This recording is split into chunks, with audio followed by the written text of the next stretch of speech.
छोटी मोटी सुंदरी ओढ़े लाल चुनरी, छोटी मोटी सुंदरी ओढ़े लाल चुनरी, चला दिली 16 सिंगार में, सजल दरबार में, चैत कुंवार में। छोटी मोटी सुंदरी ओढ़े लाल चुनरी, छोटी मोटी सुंदरी ओढ़े लाल चुनरी, चला दिली 16 सिंगार में, सजल दरबार में, चैत कुंवार में।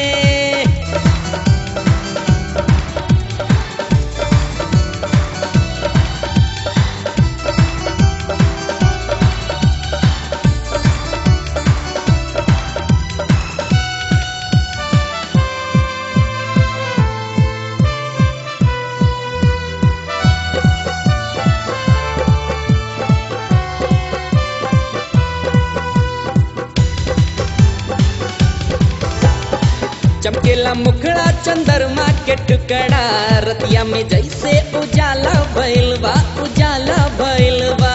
नगर डगरिया सगरो शहरिया, माई के बड़ बोल बाला भइल बा, बाला भइल बा। चमकेला मुखड़ा चंद्रमा के टुकड़ा, रतिया में जैसे उजाला भइल बा, उजाला भइल बा। नगर डगरिया सगरो शहरिया, माई के बड़ बोल बाला भइल बा, बाला भइल बा।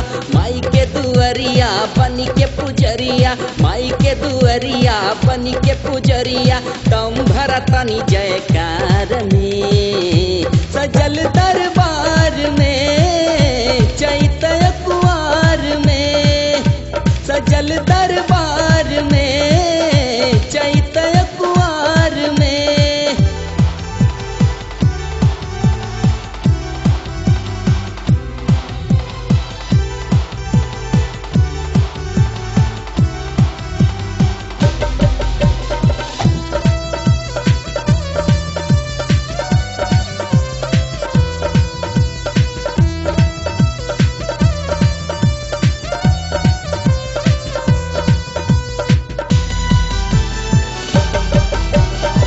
पायल के चमचम नगाड़ा के ढम ढम, नाचे के सब कर ठिकाना भइल बा, ठिकाना भइल बा।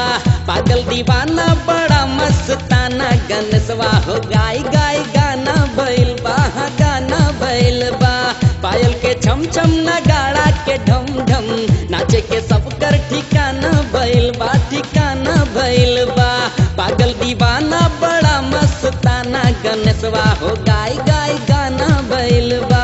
आके दुनो जुनिया टूट पड़े दुनिया, आके दुनो जुनिया टूट पड़े दुनिया, बड़ा सुर भरा माई के सितार में, सजल दरबार में, सजल दरबार में, सजल दरबार में, चैत कुंवार में।